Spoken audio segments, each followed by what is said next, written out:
একটা মাস রমজান আল্লাহ কোরআনে ওয়াদা দিছে, বান্দা একটা মাস রমজান তুমি যত্ন নিয়া রমজান মাসটা কাটাইবা, সবগুলো গুনাহ ছেড়ে দিবা, আমি আল্লাহ তাআলার হুকুমগুলো পালন করবা। আমি আল্লাহ ওয়াদা দিলাম লাআল্লাকুম তাত্তাকুন, এক মাসে তোমাকে মুত্তাকি বানায় দেব, জান্নাতি বানায়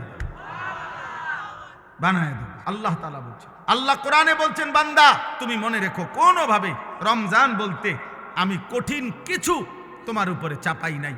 ইউরিদুল্লাহু বিকুমুল ইউসরা ওয়ালা ইউরিদু বিকুমুল উসরা। কোরআনে আল্লাহ বলছেন, রমজানের কথা বলতে গিয়ে আল্লাহ বলছে, বান্দা মনে করো তোমার জন্য আমি কি কি দিছি রমজানে। স্বাভাবিক সারা বছরের নেক আমল তো আছেই, বাকি নতুন করে কি দিলাম? এক নম্বরে ধরে নেন, নতুন করে আল্লাহ তাআলা রমজানে আমাদেরকে কি দিলেন? এক মাসের রোজা রাখতে হবে। 2, প্রতিদিন তারাবি পড়তে হবে। 3, ইফতার করতে হবে। 4, রাত্রিবেলা সাহারি খাইতে হবে। 5, শেষ দশকে এতেকাফ করতে হবে। 6, শেষ দশকের বেজর রাত্রিগুলোতে সবে কদর তালাশ করতে হবে। আর কি? আর পুরাটা মাস গুনাহ থেকে বাঁচতে হবে। আল্লাহ তাআলার নেক আমল 5 ওয়াক্ত নামাজ, জিকির, তেলাওয়াত, দোয়া, কান্নাকাটি এর মধ্যে লিপ্ত থাকতে হবে। এই তো কথা। আল্লাহ তাআলা বলেন, বান্দা বিশ্বাস করো, এই যে যা যা দিছি আমি, ইফতার, সাহারি, এতেকাফ, তারাবি, রোজা, নামাজ, আল্লাহ বলে বান্দা বিশ্বাস করো, আমি এই বিধানগুলো সাজাইতে গিয়া দিতে গিয়ে আমি আল্লাহ নিজে তোমার সহজ যেন হয়, কষ্ট যেন না হয়, আমি আল্লাহ কসম নিজে খেয়াল করেছি। ইউরিদুল্লাহু বিকুমুল ইউসরা, আমি আল্লাহ চেয়েছি তোমার যেন সহজ হয়। ওয়ালা ইউরিদু বিকুমুল উসরা, আমি আল্লাহ তাআলা তোমার জন্য কঠিন হোক এটা চাই নাই। প্রথম যেভাবে বিধান শুরু করছি নবীজির জামানায়, প্রথম রোজার শুরু, রমজানের শুরু, ওইখান থেকেও আমি বান্দা সহজ করতে করতে করতে বর্তমানের অবস্থায় আনছি। শুধু কমাইছি, বাড়াইছি না, শুধু কমাই আনছি। সংক্ষেপে বলি, প্রথম রাসূলুল্লাহ সাল্লাল্লাহু আলাইহি সাল্লামের জামানায় রোজা এর বিধান ছিল কি? এর বিধান ছিল, মৌলিক নিয়ম ছিল যে নবীজির জামানায় প্রথম রমজানের রোজা রাখার নিয়ম ছিল সুবহে সাদিক থেকে, মানে সকালবেলা যেই ভোরের টাইম, সুবহে সাদিক থেকে রোজার টাইম শুরু হইতো। সন্ধ্যা হইলে, সূর্য ডুবলে, মানে আমরা যখন ইফতার করি তখন ইফতার খাওয়ার অনুমতি ছিল। কিন্তু তখন রোজা ছিল কেমন, মানে আমাদের নবীজির জামানায়, সাহাবাদের জামানায় রোজার বিধান ছিল এরকম যে সন্ধ্যা হইলে ইফতারির টাইমে যতক্ষণ পর্যন্ত সজাগ থাকবে, মানে আরেকবার ঘুম না যাবে, ততক্ষণ পর্যন্ত আপনার সে খাবার দাবার, স্ত্রীর সাথে মিলামিশা সব করতে পারবে। কিন্তু সন্ধ্যার পর থেকে নিয়ে যখনই ঘুমায় যাবে, ঘুম এসে গেলে নতুন রোজা শুরু। মনে করেন এখন যদি সন্ধ্যা 6টা বাজে ইফতার করলাম, এখন সজাগ যতক্ষণ, খানার টাইম এতক্ষণ, বুঝেন নাই হিসাবটা? সজাগ যতক্ষণ এতক্ষণ। 8টা বাজে ঘুমাই গেছে, রোজা শুরু। বা মাগরিব পড়ে বলে কদ্দুর শরীরটা ভালো লাগতেছে না, সারাদিন ব্যস্ত ছিলাম, একটু শুইছে, রোজা শুরু। এটাই ছিল বিধান, এটাই নবীজির জামানা ছিল। কিন্তু এইটুকুর কারণে সাহাবাদের কষ্ট হইতেছিল। কি কষ্ট? দেখা গেছে অনেকে সন্ধ্যাবেলা ইফতারের সময় হয়তো সামান্য মাত্র পানি পান করছে, বা 2টা খেজুর খাইছে, অথবা খায় নাই, এরই মধ্যে মাগরিবের নামাজ পড়ে ক্লান্তিতে ঘুম চলে আসছে, এই কারণে আর খাবার খাইতে পারে নাই। সারা রাত্র আবার নতুন রোজা শুরু হয়ে গেছে, পরের দিন আবার সন্ধ্যার সময় খাবার অনুমতি। তো ফলে একদিন একজন সাহাবী সন্ধ্যাবেলায় খাইতে পারে নাই, ফলে ঘুমায় গেছে। নতুন রোজা শুরু হয়ে যাওয়াতে আগের দিনের পুরা রোজা, সারা রাত্রের রোজা, পরের দিন দুপুরবেলা হযরত কাইস ইবনে সারমা আল আনসারী রাদিয়াল্লাহু তাআলা আনহু তিনি বেহুশ হয়ে গেছেন একেবারে। তো আল্লাহ তাআলা দেখছে আমার বান্দার তো কষ্ট হইতেছে, তো আল্লাহ তাআলা পুনরায় আবার বিধান নাজিল করে এই কোরআনের মধ্যে আল্লাহ আবার বলছে, ঠিক আছে বান্দা, আরো কমায় দিলাম, এখন সুবহে সাদিক থেকে সূর্য অস্ত পর্যন্ত, এই সন্ধ্যা পর্যন্ত, এই পর্যন্ত রোজা রাখো। সন্ধ্যার পর থেকে সূর্য ডুবার পর থেকে পরবর্তী সুবহে সাদিক পর্যন্ত সারা রাত্র এইবার ঘুমাও আর সজাগ থাকো। খাবার দাবার, স্বামী স্ত্রীর মিলামেশা সব কিছুর অনুমতি পূর্ণ দেওয়া হইল। ঘুমাইলেও অনুমতি আছে, না ঘুমাইলেও অনুমতি আছে। আল্লাহ তাআলা বলে তবুও আমি চাই তোমার যেন কষ্ট না হয়। ইউরিদুল্লাহু বিকুমুল ইউসরা, আমি কষ্ট দিতে চাই না। এইবার কে মায়া করে মালিক বলছে মা জাআলা আলাইকুম ফিদ্দীন মিন হারাজ। আল্লাহ বলে বান্দা, দ্বীনের নামে, ইসলামের নামে, কোরআনের নামে, শরীয়তের নামে, বিধানের নামে আমি আল্লাহ তোমাদের উপরে একটা কষ্ট আমি দেই না। আমাকে মানতে গিয়ে তুমি বান্দা কষ্ট পাইবা, আমি এমন মালিক না। আমি রাউফ, আমি রাহিম, আমি রহমান। আমি সব জানি আমার বান্দার ভেতর বাহির, যোগ্যতা কদ্দুর, দুর্বলতা কদ্দুর, সক্ষমতা কতটুকু। আমি যুবকের আর বৃদ্ধের হুকুম বরাবর করি নাই। আমি আল্লাহ তাআলা এরপরে দেখেন, আল্লাহ বলছে বান্দা আচ্ছা ঠিক আছে, এরপরে আরো শোনো, দুইবার আল্লাহ বলছে, দুইবার রোজার কথা বলতে গিয়ে বলছে ফামান কানা মিনকুম মারিদান আও আলা সাফারিন ফাইদ্দাতুম মিন আইয়ামিন উখার। শোনো, তোমরা যারা প্রচন্ড অসুস্থ, যে অসুস্থতার কারণে রোগ বেড়ে যাবে, রোজা রাখলে কোনোভাবেই পারতা না, ঠিক আছে ছেড়ে দাও। যখন সুস্থ হইবা তখন এই রোজাগুলো কাজা করো। তোমরা যদি দূরের লম্বা সফরে মুসাফির হও, তাহলে যদি প্রচন্ড রৌদ্র, প্রচন্ড পেরেশানির কারণে তুমি মনে করো যে কষ্ট হবে, তো আল্লাহ তাআলা বলে ঠিক আছে রমজানের রোজা এটা ছেড়ে দিও, তুমি অন্য টাইমে যখন বাড়িতে ফিরবা তখন কাজা করে নিও। আমি চেয়েছি তোমার সহজ, আমি চেয়েছি তোমার সহজ, আমি বান্দা চেয়েছি তোমার সহজ।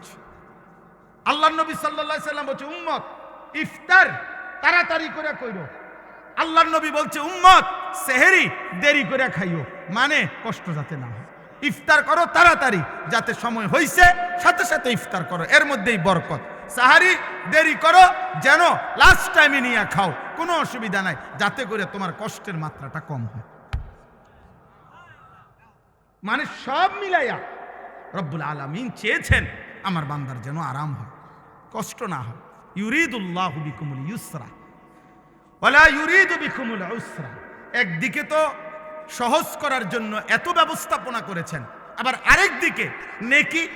আল্লাহ তাআলা যেন বললেন রমজানের এক একটা মুহূর্ত আমি স্বর্ণের দামে না, রৌপ্যের দামে না, মণি মুক্তার দামে না, বরং আসমান জমিনটাকে যদি 100 দাম ধরো, আসমান জমিন পুরা সৃষ্টির, সেটার যেই দাম আসবে আল্লাহ বলে তার চাইতে কোটি গুণ বেশি দামে আমি রমজানের এক এক মুহূর্ত তোমাকে দিলাম। চাও সেকেন্ড কোটি কোটি গুণ দামি বানাই দিলাম। 1/70, এটাও বলছি প্রাথমিক, এটা বলছি স্বাভাবিক হিসাব, 1/70, কিন্তু মূলত হইল আল্লাহ তাআলা এই 70 লেখবার আগেও ফেরেশতাদের আল্লাহকে জিজ্ঞেস করে, আল্লাহ আপনার বান্দার রমজানের এই নেকিটা 70 লিখতামনি। আল্লাহ বান্দার দিকে তাকাইয়া যখন দেখে গুনাহ থেকে মুক্ত, আল্লাহর জিকিরে তার জিহ্বা ভিজা, আল্লাহর মহব্বত তার কলিজার মধ্যে, সুন্নাত মোতাবেক তার জীবন, আল্লাহ তখন বলে না 70 না, 700 লেখো, 700, 7,000 লেখো, 70,000 লেখো, 7 লক্ষ লেখো, 70 লক্ষ লেখো, 7 কোটি লেখো, 70 কোটি লেখো, 70,000 কোটি লেখো। এক সেজদায় একবার সুবহানাল্লাহ বললে আল্লাহ বলে লেখো 70,000 কোটি সুবহানাল্লাহ লেখো। কোন বেলায় আল্লাহ মহব্বতের জোশে, আল্লাহ তার মায়ায় আল্লাহ বলে ফেরেশতা তুমি লিখো না, আকতুবু, আমি আল্লাহ নিজেই লিখবো। এই নেকি তুমি দিয়া পারতা না, আমি দেবো আমার বান্দার নেকি। বলেন বাপ, বলেন। আহাজ মুসলমানের সন্তান, যদি তোমরা বুঝতা যে তোমাদের মালিক তোমাদের প্রতি কি পরিমাণ খেয়াল করেছে, রাসূলুল্লাহ সাল্লাল্লাহু আলাইহি সাল্লাম আমাদের প্রতি কি পরিমাণ খেয়াল করেছে। আর দুর্ভাগ্য হলো আমরা যারা আমাদেরকে 24 ঘন্টা ধ্বংস করে দেওয়ার জন্য লিপ্ত, সেই ইহুদি, সেই খ্রিস্টান, সেই নাস্তিক, সেই মুরতাদ, সেই বেঈমান, তোমরা যুবক তাকাইয়েই আছো তাদের দিকে। চুল তোমার বেঈমানের মতো যে তোমারে গুলি করতে চায়। চেহারা সুরত তোমার বেঈমানের মতো, যে বেঈমান তোমাকে গলা টিপে মেরে ফেলতে চায়, মেরে ফেলতে চায়। বলেন, পৃথিবীর একটা বেঈমান, ইউরোপের একটা দেশ, কোন দেশ কিংবা দেশের কোন প্রেসিডেন্ট কিংবা কোন দেশের কোন মানবতাবাদী কোন ব্যক্তি আজ পর্যন্ত বলেছে কিনা যে মুসলমানকে আমি কলিজা দিয়া ভালোবাসি? হ্যাঁ? তাহলে যে আমারে ঘৃণা করে, যে আমারে ধ্বংস করতে চায়, যে আমারে 24 ঘন্টা আমার জাতি, আমার গোষ্ঠী, আমার সম্প্রদায়, আমার কওমকে যে ধ্বংস করে দিতে চায়, সে আমার প্রিয় হবে কেন? আল্লাহ আমাদেরকে বুঝ দান করেন। অতএব আজকে আমার এতটুকুই কথা শেষ।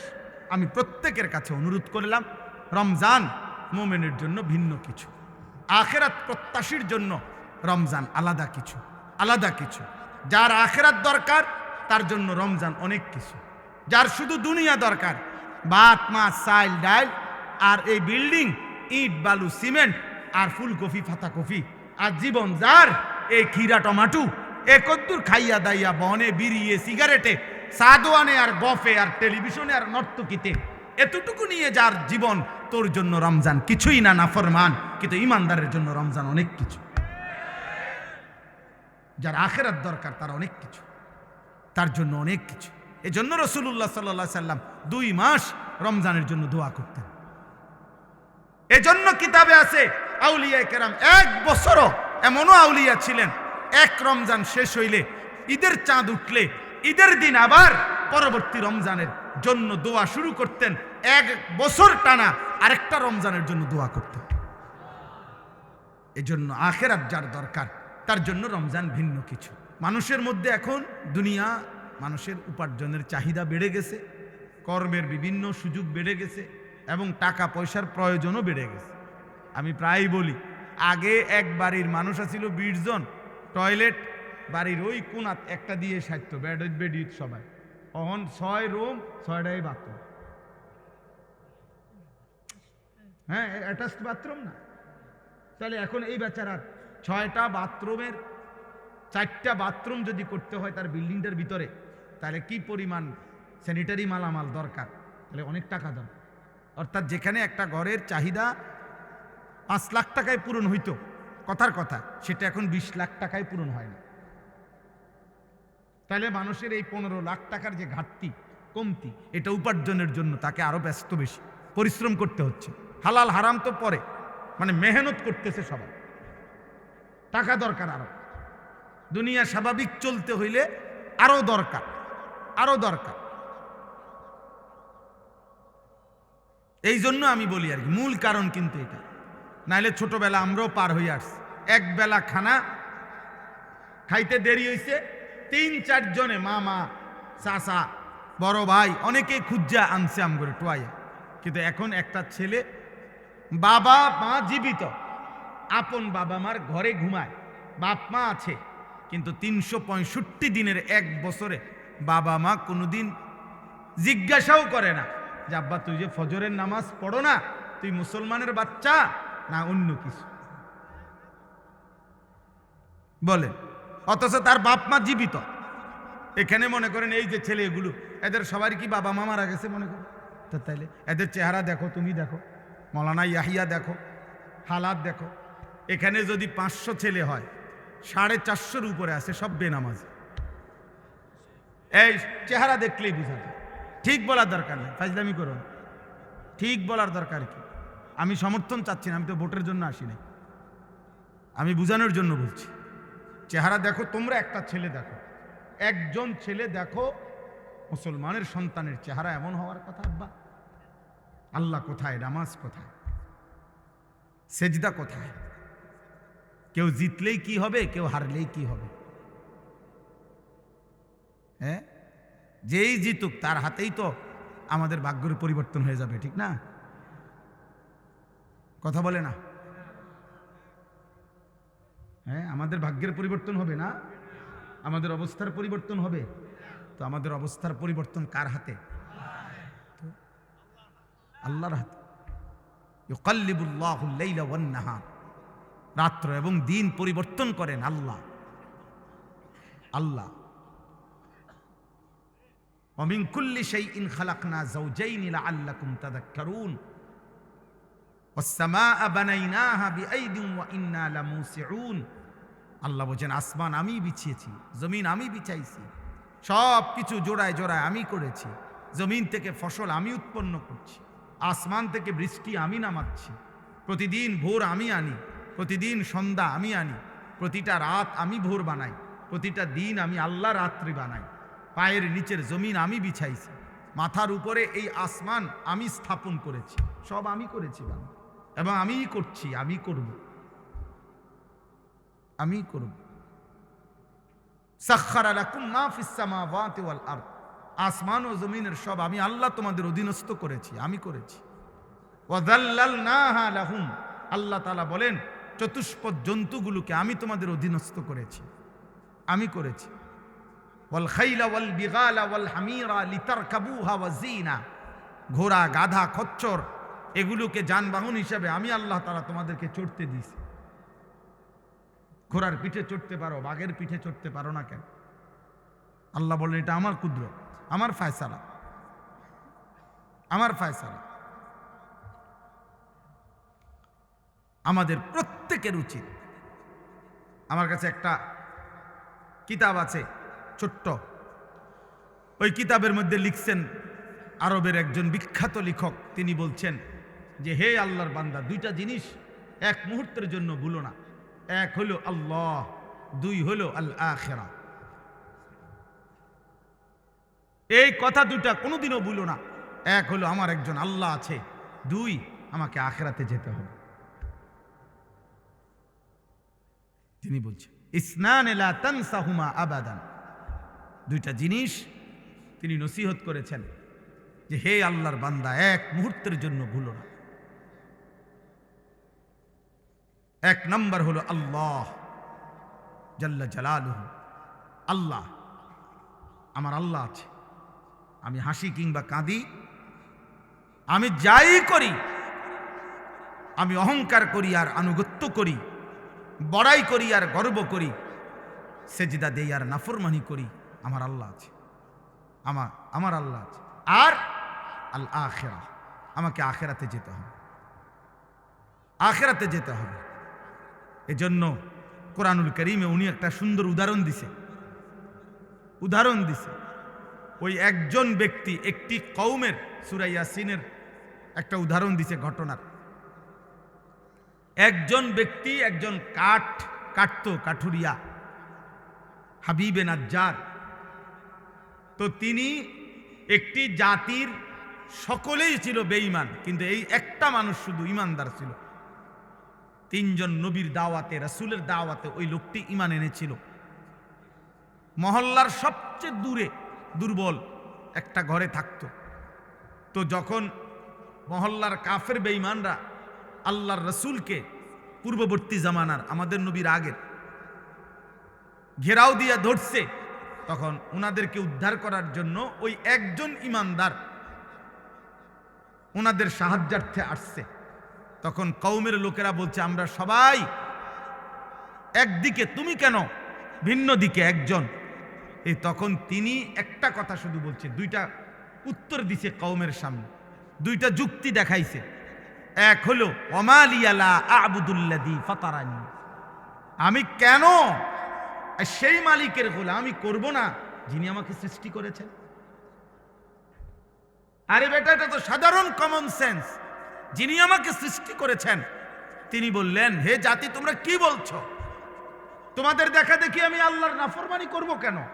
তিনি আমাকে সৃষ্টি করেছেন, আমি তার ইবাদত করব না কেন?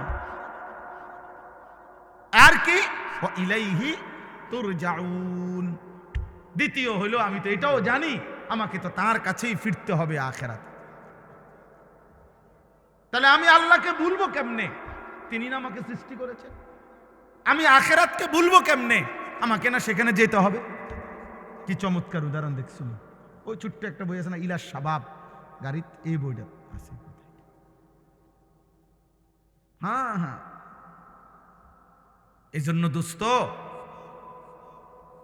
যে যাই করছো করো বাবা, অসুবিধা নেই, কোনো সমস্যা নেই। 8টা 9টাই বাজবে, 9টা 10টা বাইজা যাবে। একদিন তুমি আমি সব এই পৃথিবীর অনেক হাসি কান্না, অনেক প্ল্যান প্রোগ্রাম পরিকল্পনা, অনেক স্বপ্ন, অনেক ইচ্ছা আকাঙ্ক্ষা, এগুলাকে দুনিয়াতে রেখেই তুমি আমি আস্তে আস্তে ধীরে ধীরে সময়ের ব্যবধানে কবরে চলে যাব। কবরে চলে যাব। আমার মৃত্যু কিংবা আপনার মৃত্যু কারো মৃত্যুতেই, নেককার মৃত্যু কিংবা নাফরমান মৃত্যু কারো মৃত্যুতেই সূর্য চন্দ্রের গতি থামে না। রাসূলুল্লাহ সাল্লাল্লাহু আলাইহি সাল্লাম বলছেন, হাদিসের মধ্যে আছে, নবীজির একজন সন্তান হযরত ইব্রাহিম রাদিয়াল্লাহু তাআলা আনহু, নবীজির সন্তান ইন্তেকাল করছিলেন। তো সেদিন চন্দ্রগ্রহণ লাগছে, চন্দ্রগ্রহণ হয়েছিল। তো সাহাবারা কেউ কেউ মন্তব্য বা কেউ কেউ বলছে নিশ্চয় নবীজির সন্তানের বিরহে চন্দ্রগ্রহণ লাগছে। তখন আল্লাহর নবী সাল্লাল্লাহু আলাইহি ওয়াসাল্লাম তৎক্ষণাৎ সাহাবায়ে কেরামকে মসজিদের মধ্যে জমা করে, দেখেন অনেক ছেলে এখনো মোবাইল ধরে রাখছে, দেখেন, আহা, যাও বাবা বাইরে হয়ে যাও, বাইরে হয়ে যাও, আব্বা ঘুরে দাঁড়াইছো কেন, বাইরে হয়ে যাও, একবারে বের হয়ে গেলেই হলো, অসুবিধা কি? এখানে ভোটের কোনো বিষয় নাই। জি, অতএব যে আল্লাহর কসম সাহাবারা শুনো, নিশ্চয়ই কারো মৃত্যুতে সূর্যগ্রহণ কিংবা চন্দ্রগ্রহণ হয় না, হয় না, বরং সেটা আল্লাহ তাআলার কুদরতি নিজাম। আল্লাহ তাআলার কুদরতি নিজাম, সব কিছু আল্লাহ তাআলা তার ধারাবাহিক নিজামে আল্লাহ তাআলাই চালাচ্ছে। এজন্য আজকে আমার প্রথম কথা এটা, যে কবরবাসীদের মাগফিরাত কামনায় মাহফিল, ধরে নেন কবরবাসীদের কথা মনে পড়েন, ওনাদেরও অনেক স্বপ্ন আকাঙ্ক্ষা পরিকল্পনা ছিল। ব্যস্ততম এই দুনিয়ায় ওনারাও, আমার আব্বারে আমি যতদিন বুঝছিল, আমার আব্বারে আমি যতদিন দেখছি, আমার আব্বা ফজরের নামাজের পর থেকে রাত 10টা পর্যন্ত আব্বাকে দেখতাম। এক নম্বরে উনি মানুষের বাসায় বাসায় কুমিল্লা শহরে একটা সাইকেল দিয়া প্রাইভেট পড়াইতো, এই বাচ্চাদেরকে কোরআন শরীফ শিখাইতো। আমার আব্বা আলেম ছিলেন, 5 ওয়াক্ত নামাজ মসজিদে ইমামতি করতেন, আর একটা প্রাইমারি স্কুলে মাস্টারি করতেন। এই 3টা কাজ ছিল আব্বার মূল, মসজিদের 5 ওয়াক্তের ইমাম, আর প্রাইমারি স্কুলের মাস্টারি করতেন, আর মানুষের বাসায় বাসায় প্রাইভেট পড়াইতো তখনকার সময়। তো আমার মনে আছে আব্বার এই সারাটা বছর দেখতাম, কথা একটাই বেশি কইতো, আব্বা সময় নাই, আমার সময় নেই, যেটা কইতাম মায় কইতো সময় নাই, সময় নাই, সব কিছুই তাড়াহুড়া, সময় নাই বাবা। ডাক্তার দেখাইতে গেছে, ডাক্তার সাহেবের কাছে আগেই দেখা করে, ডাক্তার সাহেব আমার সময়, আমার নামাজ, আমার জামাতের টাইম হয়ে গেছে, আমার জামাতের টাইম হয়ে গেছে। এই যার হাতে 1 মিনিট সময় নাই, ব্যস্ততম মানুষটা, সেই 2015 সালের আগস্ট মাসে তিনি কবরে চলে গেছেন। আব্বা, আজ তো পৃথিবীতে সময় আছে, আমার আব্বা তো নাই, আমার বাবা তো নাই। এই জন্য দোস্ত, তোমারে আমারে রাইখা কবরে দিয়া, সময় তার সময়ের গতিতেই চলবে, সময় তার সময়ের গতিতেই চলবে। আবার আমাদের সামনে মহান আল্লাহ পাক রব্বুল আলামিন মাহে রমজান আবারও আমাদের সামনে এনে দিয়েছেন, আবারও সামনে নিয়ে আসছেন। আল্লাহ যেন বলে, বান্দা ঘুরে ঘুরে বিভিন্ন আঙ্গিকে আমি চেয়েছি, বান্দা মূল টার্গেট আমার, কখনো শবে বরাত দিলাম, কখনো রমজান দিলাম, শবে কদর দিলাম, এতেকাফ করতে বললাম, মুহররমে আশুরা দিলাম, জিলহজ মাসের নফল রোজা রাখার সময়গুলো দিলাম। এরপরে সারা বছর আমি আল্লাহ তাআলা প্রতিদিন শেষ রাত্রে আমি আল্লাহ তাআলা বান্দা তোমাকে ডাকলাম, প্রত্যেক শেষ রাতে আমি গুনাহ মাফ করার জন্য আমি ডাকি, শবে বরাতে গুনাহ মাফ করার জন্য আমি ডাকি, জুমার রাত্রে আমি গুনাহ মাফ করার জন্য আমি ডাকি, মুহররমে আশুরাকে কেন্দ্র করে গুনাহ মাফ করার জন্য আমি আল্লাহ ডাকি। রমজানের প্রতি সেকেন্ড ওয়ালিল্লাহি উতাকাউ মিনান নার, আল্লাহর জন্য আল্লাহ তাআলা প্রত্যেক রাত্রিতে কোটি কোটি বান্দার গুনাহ মাফ করে। আল্লাহ বলেন, এভাবে বারবার চেষ্টা করেছি বান্দা, কখনো রাত দিয়েছি, কখনো দিন দিছি, কখনো মাস দিয়েছি, কখনো 10 দিন দিছি, ওয়ালায়ালিন আশর, কখনো সপ্তাহ দিয়েছি, কখনো ঘন্টা দিয়েছি, কখনো স্থান দিয়েছি কাবা, কখনো দিয়েছি আরাফা, কখনো দিয়েছি মিনা, কখনো দিয়েছি মদিনার রওজা। চারিদিক দিয়ে তোমারে চেষ্টা করছি জাহান্নাম থেকে বাঁচাইতে, জান্নাত দিতে, কিন্তু তুমি নাফরমান, কোনোভাবেই আমি আল্লাহরে পাত্তা দিলাম না। তোমার নারী দেখা শেষ হইল না, তোমার সুদে শেষ হয় না, কিস্তি শেষ হয় না, তোমার দোকানদারি শেষ হয় না, তোমার সংসারের চাহিদাই শেষ হয় না, তোমার লজ্জাস্থানের চাহিদাই শেষ হয় না, তোমার অসভ্যতার নোংরামি শেষ হয় না। হায় নাফরমান, একদিন শেষ হবে, সেদিন যেদিন তোর মুখের উপরে কবরের মাটি ফেলবে।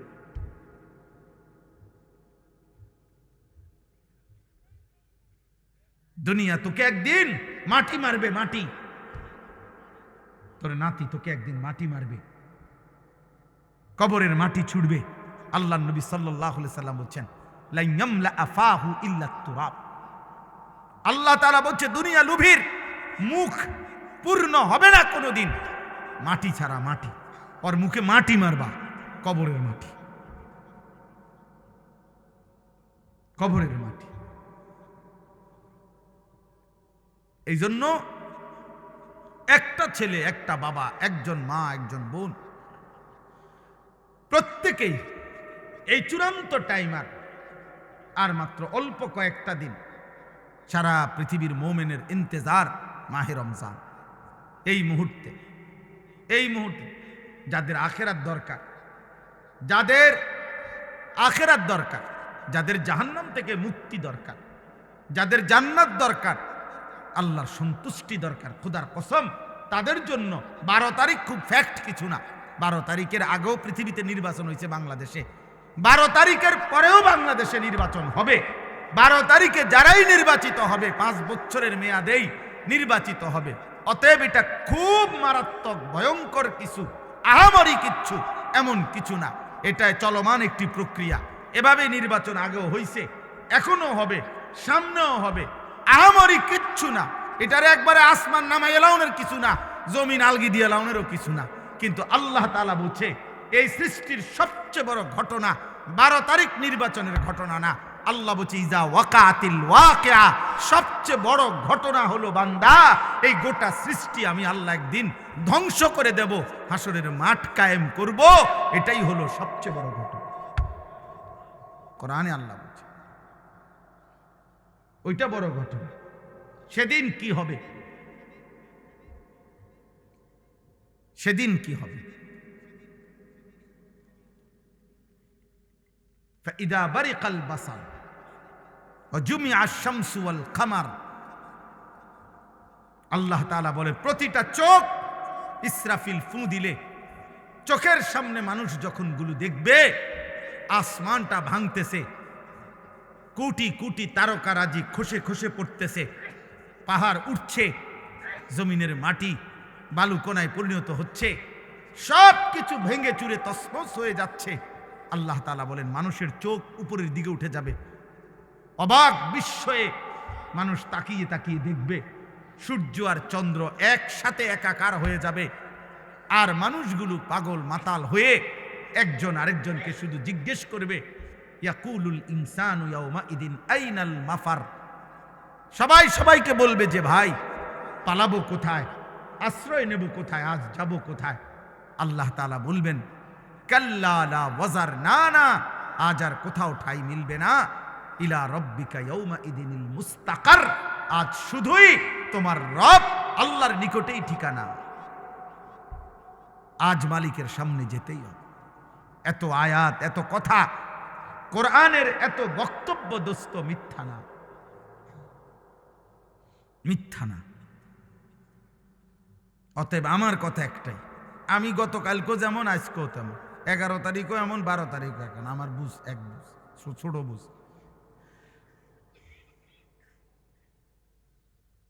আমার কালকেও জিজ্ঞাসা করছে, তোমার বড় সাংবাদিক সাক্ষাৎকার নিছে, আপনার কি ভাবনা হুজুর? এখন আমার ভাবনা আগের মতোই ভাবনা,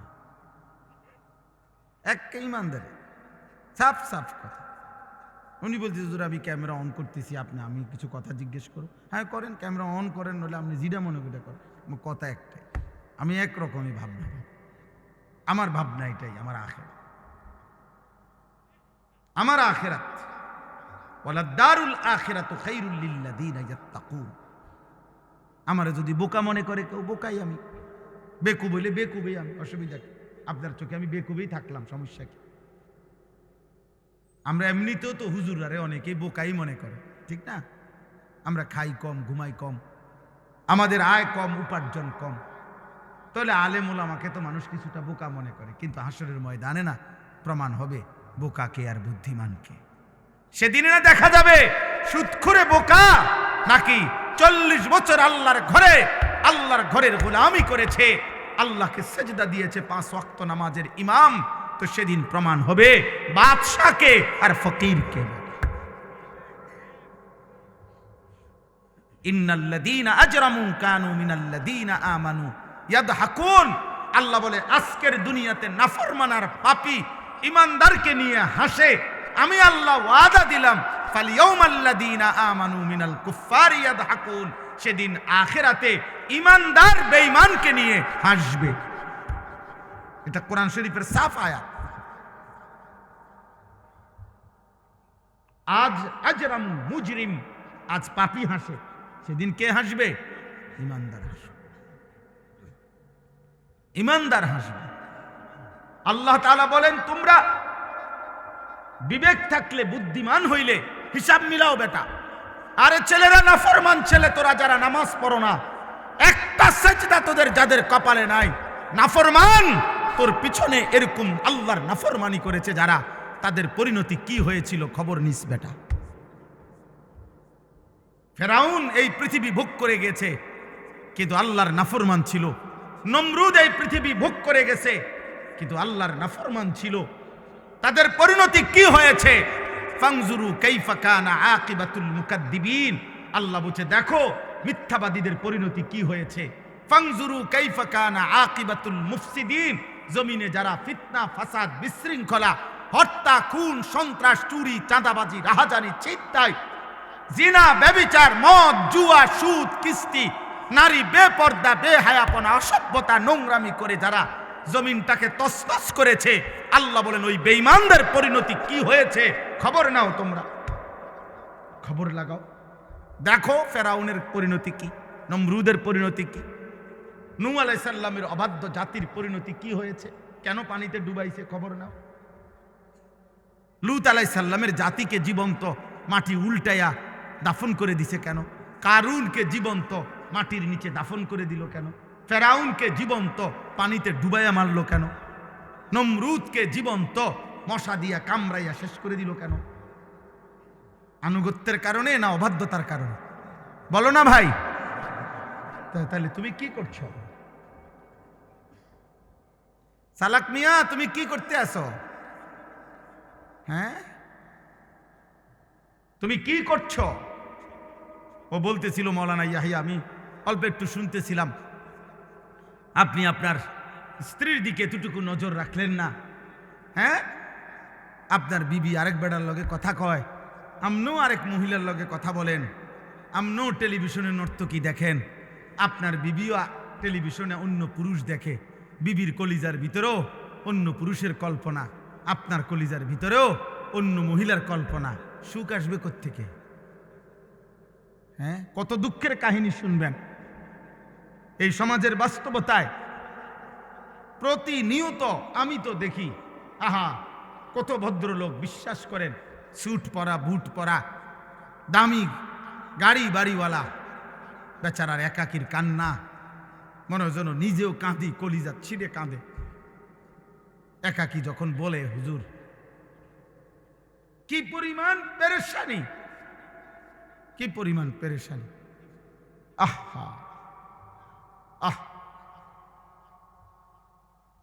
দোস্ত আমার, বন্ধু আমার, আল্লাহকে বাদ দিয়ে ইসলামকে বাদ দিয়ে, রসুল সাল্লাল্লাহু আলাইহি সাল্লামকে বাদ দিয়ে, আল্লাহর কোরআন এবং সুন্নাহকে বাদ দিয়ে পৃথিবীর অন্য কোন আইটেমে, অন্য কোন পদ্ধতিতে সুখ আসে না, হৃদয়ের সুখ আসে না।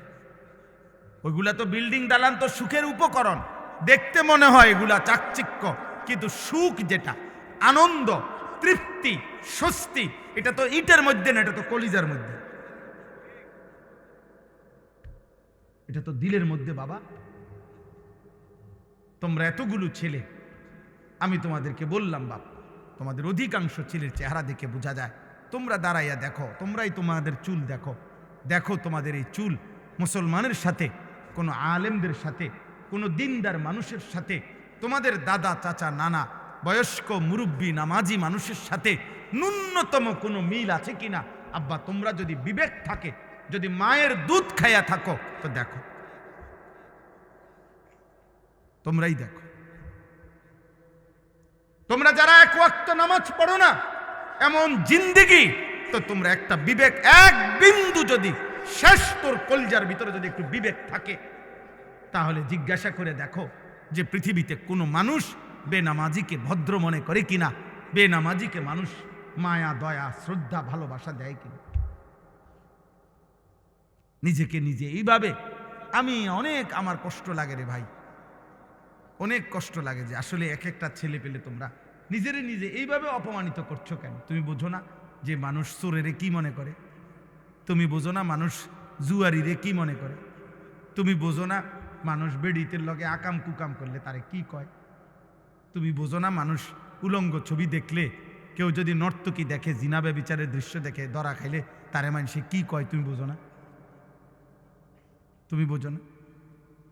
তুমি বোঝো না মানুষ দুর্নীতিবাজরে কি কয়? তুমি জানো না মানুষ সুদখোরেরে কি কয়? তুমি বোঝো না মানুষ কিস্তিখোরেরে কি কয়? তুমি বোঝো না বেপর্দা নারীরে মানুষে কি কয়? এটা দেখো না তুমি? এটা তো স্বাভাবিক কমন সেন্সের ব্যাপার, একেবারে ন্যূনতম ভদ্রতার ব্যাপার। এতটুকু আকল তমিজ তো থাকবে, এতটুকু আত্ম উপলব্ধি তো থাকা চাই। আল্লাহ আমাদেরকে বুঝ দান করেন, আল্লাহ তোমাদের কলিজার মধ্যে বিবেক দান করেন। আমার ভাই, রাসূলুল্লাহ সাল্লাল্লাহু আলাইহি ওয়াসাল্লাম বলেছেন, লা ইয়ামবাগি লিল মুমিনি আন ইয়াযুল্লা নাফসাহু। নবীজি বলেন, কোন মুমিন, কোন মুসলমানের জন্য উচিত নয় নিজেকে নিজে অপমানিত করা। আমি কেন আমাকে অপমানিত করবে? মানুষ আমার চুল চেহারা দেখে কেন বলবে, কিরে তোরে তো দেখতেই বোঝা যায় ফুট্টা খোরের মতো, তোরে তো দেখলেই মনে হয় বাবা খোরের মতো, হ্যাঁ তোকে তো দেখলেই মনে হয় এক ওয়াক্ত নামাজের সেজদা দেস না, এটা তো চেহারা দেখলেই মনে হয়। আমি দাঁড় করাই, তোমরা আমার অনুমতি দাও, বেনামাজি ছেলে আমি দাঁড় করাই দেই এখানে। আমি তো ইনশাআল্লাহ চেহারা দেখে দেখে বলতে পারি, একজন একজন করে দাঁড় করাইতে পারবো যে বেনামাজি অসভ্য বেয়াদব কোনটা কোনটা, এটা আমি দাঁড় করাই। আমি তো ইনশাআল্লাহ দাঁড় করাইতে পারবো। 100 জন দাঁড় করাইলে আশা করি 98 জন ঠিক হবে। তাইলে তুমি নিজেকে এই অপমানিত করলা কেন? আল্লাহ কি তোমাকে হায়া দেয় নাই, লজ্জা দেয় নাই, বিবেক দেয় নাই? চলেন আমরা ভাবতে শিখি। আল্লাহ তাআলা আমাদেরকে নতুন করে আবারও ডাকতেছে, বান্দা মাহে রমজান আমি তোমাদের সামনে নিয়ে আসতেছি, তোমাদের এখন দরকার শুধু দোয়া করো, আল্লাহ রমজান আমারে দেখাইয়েন, রমজান পর্যন্ত পৌঁছাইয়েন। আর প্রত্যেকটা বাবা ভাই, পুরুষ নারী, জওয়ান বুড়া, সবার কাছে আমার অনুরোধ, রমজানকে টার্গেট করে নিজের জীবন পরিবর্তনের জন্য আপনি সিদ্ধান্ত নেন। আল্লাহ পাক রব্বুল ইজ্জত জুল জালাল ওয়াল ইকরামের ফজল কারাম, রব্বুল আলামিনের অপরিসীম ইহসান, মেহেরবানি, দয়া, আল্লাহ তাআলা আমাদেরকে আজ 8 ফেব্রুয়ারি 2026 রোজ রবিবার কুমিল্লা জেলা মুরাদনগর উপজেলাধীন বাঙ্গরা বাজার থানা অন্তর্গত কোড়ের পার গ্রামবাসীর উদ্যোগে আজকের কবরবাসীদের মাগফিরাত কামনায় তাফসিরুল কোরআন মাহফিলে আল্লাহ তাআলাই আমাদেরকে আসবার বসবার আল্লাহর জন্যই জমা হওয়ার তৌফিক দান করেছেন, আলহামদুলিল্লাহ। নওজোয়ান ছেলেরা ভাই তোমরা বসো এবং এই সবগুলো হাতে ধরা মোবাইল বন্ধ করো। ছেলেরা আমি এগুলো আদেশ করলাম, ভাইয়া এই ছেলে আও ভাই ভিতরে বসো, অল্প একটু সময় বসো, আর যা ধৈর্য না কুলে চলে গেলে ভালো। আলহামদুলিল্লাহ, এটা কোনো আমার তো নির্দিষ্ট কোনো ভোট প্রার্থনা না যে অনেক লোক দরকার, এমন কিছু নেই, বুঝেন নাই? যে কয়জনই হোক, একজন হইলেও সমস্যা নাই, 100 জন হইলেও সমস্যা নেই, যেহেতু আমার কোনো ব্যাপক জনসমর্থন জরুরি না, আমি যেহেতু প্রার্থী না, কাজে আমার তেমন কোনো টেনশন নেই। জি ভাই বসেন। এই ছেলেরা বলো আব্বা বসো, যে এতক্ষণ ভাল লাগে অতক্ষণই বসো, যে আর যখন মন চায় চলে যায়, কোনো অসুবিধা নেই। বউ এই যে বুঝছো বাংলা কথাটা, বলো আব্বা বসো। এই যে মোবাইলওয়ালা ভাই, নিষেধ করলাম আমি,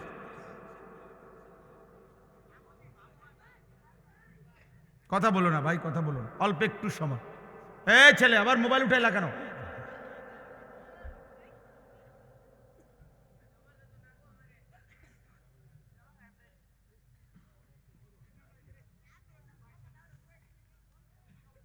কোনো মানুষের সুস্থতার জন্য এটা জরুরি যে তার মধ্যে পার্থক্য শক্তি থাকে।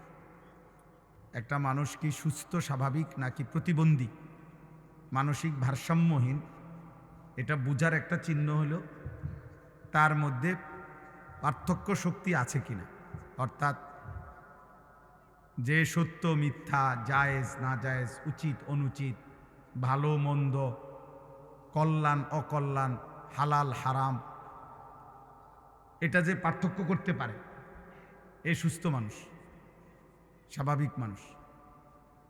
আর যার মধ্যে এই পার্থক্য শক্তি থাকে না, যে না আমার যখন যেখানে যা আমার মন চায় তা, এবারে হাসুক নইলে লাফাক নইলে ফালাক, এটা কি মানায় না মানায় না, অন্যরা কি মনে করবে কি ভাববে, কিছুর আমার দরকার নেই। এই মানুষ কিন্তু মনে রাখতে হবে, এই মানুষ প্রতিবন্ধী, মানসিক ভারসাম্যহীন, তার ব্রেনে সমস্যা। এই জন্য ছেলেরা বাবা এটা মনে রাখো, তোমার পথে তুমি চলো, আমার পথে আমি চলি। কেউ কারোর জন্য আটকায় না, কারোর জন্যই দুনিয়া থেমে থাকে না, কারোর জন্যই না, কারোর জন্য কেউ থামে না। দুনিয়া প্রত্যেকেরকে নিয়ে আপন গতিতেই চলতেছে। ওয়াকুল্লুম ফি ফালাকিন ইয়াসবাহুন, সব কিছু একটা নির্দিষ্ট গন্তব্যের দিকেই চলতেছে। আল্লাহ তাআলা বলেন প্রত্যেকটা সৃষ্টি আল্লাহর সমস্ত সৃষ্টি।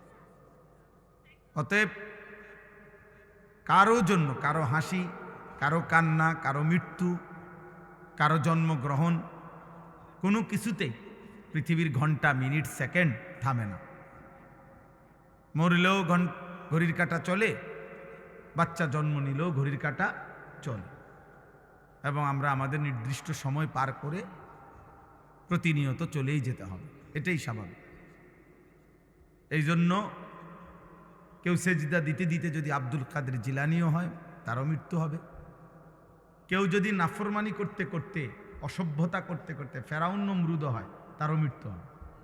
এটা সহজ বিষয়, কোনো ঘন্টা মিনিট সেকেন্ড থেমে থাকে না। শনিবার রবিবার হয়, রবিবার সোমবার হয়, জানুয়ারি ফেব্রুয়ারি হয়, রাত দিন হয়, দিন রাত হয়, সকাল দুপুর হয়, দুপুর বিকাল হয়, এই ঘুরতেই আসে, চলতেই আসে, চলতেই আসে। এই জন্য সব ছেলে তোমাদেরকে বল, তোমার জন্য তুমি মনে রাখতে হবে, এই পৃথিবীর কেউ তোমাকে না চিনলেও তোমার তো নিজেকে চিনা উচিত। সবার জন্য এটা উচিত, আমি আপনি সবার জন্য আত্ম উপলব্ধি বড় নিয়ামত। আমি আমাকে চেনা, আমি আসলে মানুষ না জানোয়ার। যদি মানুষ হয় তাহলে পার্থক্য কি জানোয়ারের সাথে? 2 নম্বর হলো আমি কি মুসলমান না অমুসলমান। যদি আমি মুসলমান হই তাহলে অমুসলমানের সাথে আমার পার্থক্য কি? শুধু মুখে আমি বলছি আমি মুসলমান, এতটুকুই যথেষ্ট। কোরআনুল কারীমের মধ্যে আছে, আল্লাহ তাআলা বলছেন ক্বালাতিল আ'রাবু আমান্না কুল লাম তু'মিনু ওয়ালাকিন কুলু আসলামনা ওয়ালাম্মা ইয়াদখুলিল ঈমানু ফি কুলুবিকুম। আল্লাহ তাআলা বলেন, মক্কার কিছু বেদুইন মানুষ নবীজির সামনে আইসা বলতো, মুহাম্মদ আমরা ঈমান এনেছি, আমরা মুমিন। আল্লাহ তাআলা বলেন, আপনি তাদেরকে বলে দেন যে না, তোমরা ঈমানদার নও। আমি আল্লাহ বললাম তোমরা ঈমানদার নও, বরং তোমরা এতটুকু বলতে পারো যে আমরা বাহ্যিকভাবে ইসলামের আনুগত্য স্বীকার করছি, মানে পরিচয় দিচ্ছি। ওয়ালাম্মা ইয়াদখুলিল ঈমানু ফি কুলুবিকুম, এখনো তোমাদের অন্তরে ঈমান প্রবেশ করে নাই, আল্লাহ বলছে। তার মানে এটা নিয়ম, শেকড় যত গভীর হয় গাছের, ডালপালা তত মোটা হয়, ছড়ায় পড়ে।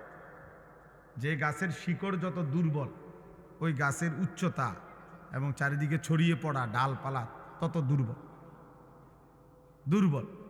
তো শেকড় গভীর হইলে ডালপালাও বড় হয়, মজবুত হয়, ছড়িয়ে পড়ে। তো যার কলিজার ভিতরে ঈমান যেমন, তার বাহ্যিক চেহারা, সুরত, চলন বলন, বাহ্যিকভাবেও তার ইসলাম ততটা ছড়িয়ে পড়ে। এটা দেখলেই বোঝা যায়, চুল দেখলেই বোঝা যায় তার কলিজায় ঈমান আছে না নাই। সেজদা দেখলেই বোঝা যায়, নামাজের সময় দেখলেই বোঝা যায় যে তার মধ্যে ঈমান আছে না নাই। হালাল হারামের সামনে আসলেই বোঝা যায় তার মধ্যে ঈমান আছে না নাই। নারী সামনে আসলেই বোঝা যায় তার মধ্যে ঈমান আছে না নাই। পাক নাফাকের প্রশ্ন আসলেই বোঝা যায় ঈমান আছে না নাই। এটা প্রতি মুহূর্তেই পরীক্ষা চলতেছে, আর প্রতি মুহূর্তেই প্রমাণ হইতেছে। আল্লাহ তাআলা কোরআনুল কারীমের মধ্যে বলছেন, ওয়ালাকাদ ফাতান্নাল্লাযীনা মিন ক্বাবলিহিম ফালা ইয়া'লামান্নাল্লাহুল্লাযীনা সাদাকু ওয়ালা ইয়া'লামান্নাল কাযিবিন। আমি আল্লাহ প্রত্যেক যুগে যারাই নিজেদেরকে মুমিন পরিচয় দিয়েছে, আমি তাদেরকে পরীক্ষা নিয়েছিলাম, আর পরীক্ষা নিয়েই আমি জেনেছি ঈমানের দাবিতে কে সত্যবাদী আর কে মিথ্যাবাদী। দাবিদার তো অনেক, কিন্তু কে আসল মজনু আর কে নকল মজনু, এটা পরীক্ষার মাধ্যমেই প্রমাণিত হয়েছে।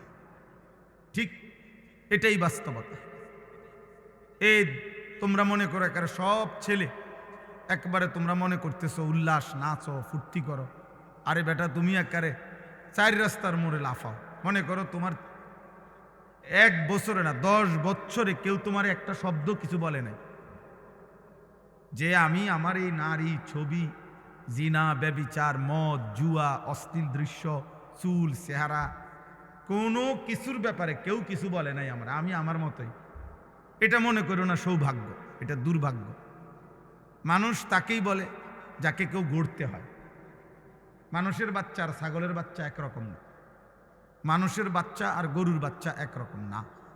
গাভীর বাচ্চা ঘাস টাস খাইয়া দৌড়াইয়া এমনি এমনি বড় হয়ে যায়, কারণ তার আখলাক, চরিত্র, শিক্ষা, দীক্ষা, ভদ্রতা, আচরণের কোনো প্রশ্ন নেই, আর শুধু ঘাস খাইতে লেগেছে।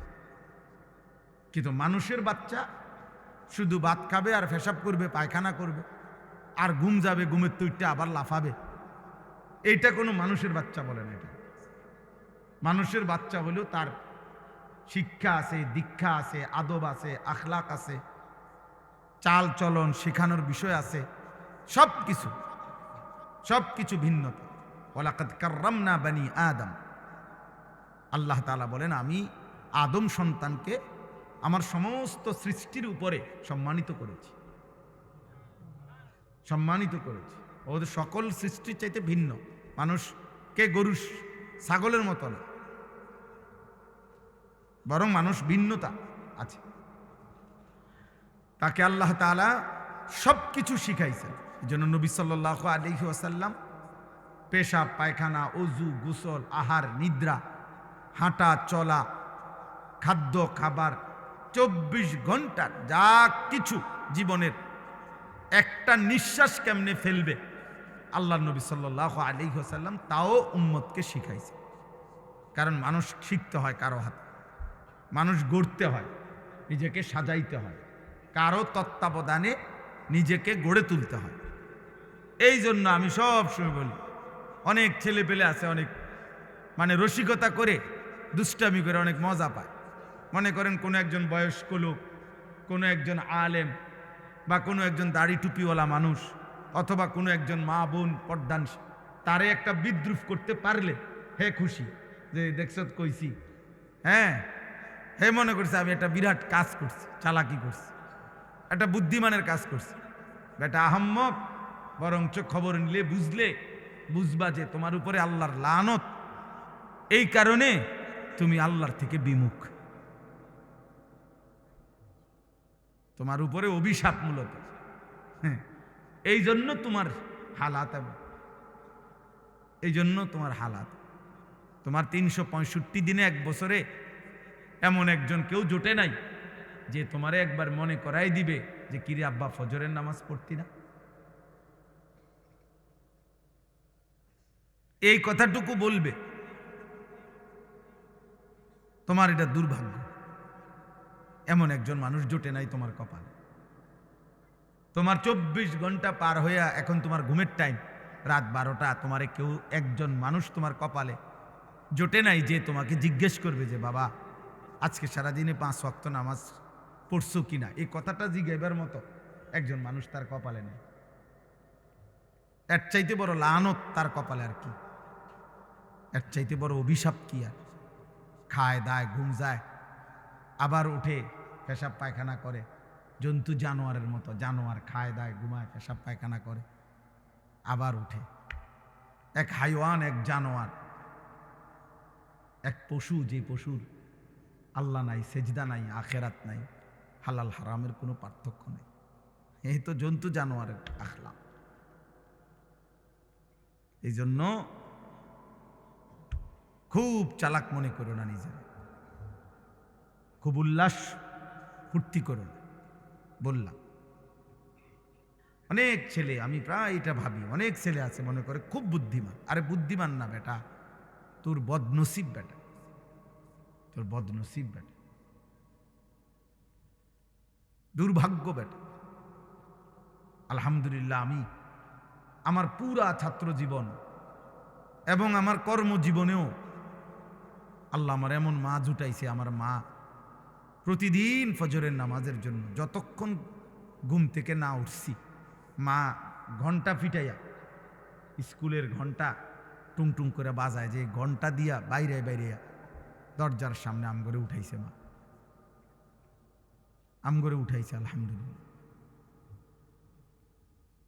বহুদিন আমার যখন একটা বাচ্চা হয়েছে, আমার বিবি বাচ্চা আছে, আমার সন্তান আছে যখন, তখনও মা আমগরে দরজার সামনে আইসা দরজার ঘন্টা ফিরত।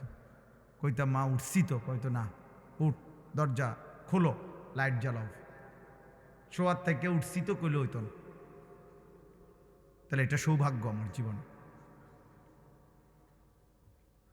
আমার জীবনে সৌভাগ্য যে আমি ছাত্র জীবনে আমার বড় ভাই আমার দিকে বারবার খেয়াল রাখছে। আমি চুল কাটে আসছি তো বড় ভাই হাত দিয়ে দেখছে, চুল সমান হয়েছে না, বলছে আবার যাও। 3বার চুল কাটাইছে, একবারের চুল, আলহামদুলিল্লাহ, বিনিময়ে ঠকি নাই। এই জন্য সবাই মিলে এটা ভাবা দরকার। ছেলেরা কারো জন্য কেউ আটকায় না। আমি আবারও বললাম, তুমি নষ্ট হইতে হইতে ফচ্চা যদি গন্ধ ছোঁড়ে, নারী দেখতে দেখতে, উলঙ্গ ছবি দেখতে দেখতে, অশ্লীল দৃশ্য দেখতে দেখতে, বেহায়াপনা, অসভ্যতা, মদ, জুয়া, বন্ধুদের অসৎ আড্ডা, নোংরা কথাবার্তা কইতে কইতে ফচ্চাও যদি যাও, গন্ধও যদি ছোটে, তোমার এটাই না ধরার মতো টাইম মানুষের হাতে নাই। মানুষ খুব ব্যস্ত, প্রচন্ড ব্যস্ত মানুষ, সবাই ব্যস্ত। যে যে লাইনে গুনার কাজ যারা করছে তারাও খুব ব্যস্ত, নেকের কাজ যারা করতেছে আলহামদুলিল্লাহ এখন তারাও খুব ব্যস্ত। ওই যে আমি মৌলানা সাহেব কইলাম যে ভাই আপনি উনি মহব্বত করেই বলতে চাইতেছে, তা আমি বললাম না ভাই, আপনি আমার এতক্ষণ লাগাই আমার নাম করবেন, আমার এই টাইম দেও না। তাহলে বোঝানোর উদ্দেশ্য হলো কারো হাতেই টাইম নেই, কারো হাতে সময় নেই, বুঝেন না? আমি পদে পদে দেখছি বিজিবি, আর্মি, ক্যান্টনমেন্ট থেকে।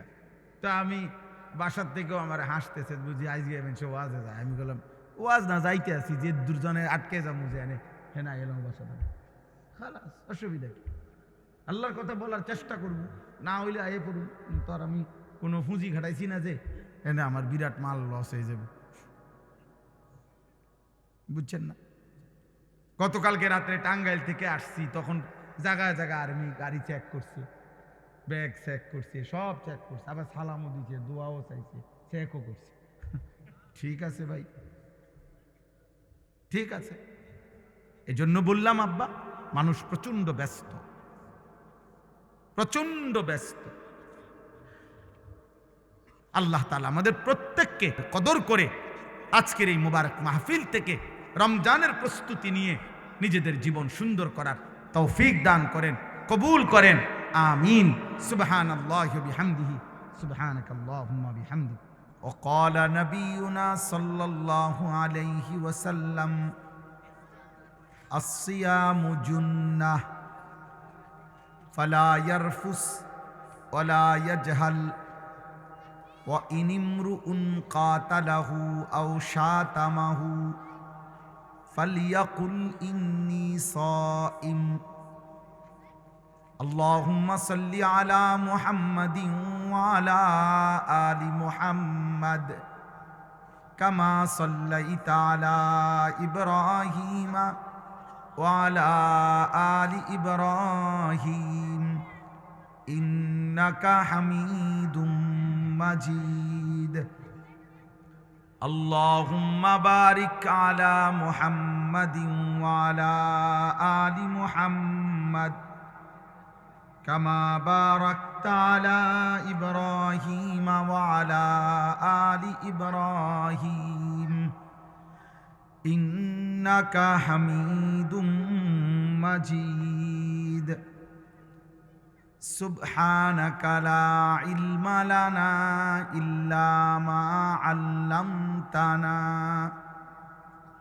إنك أنت العليم الحكيم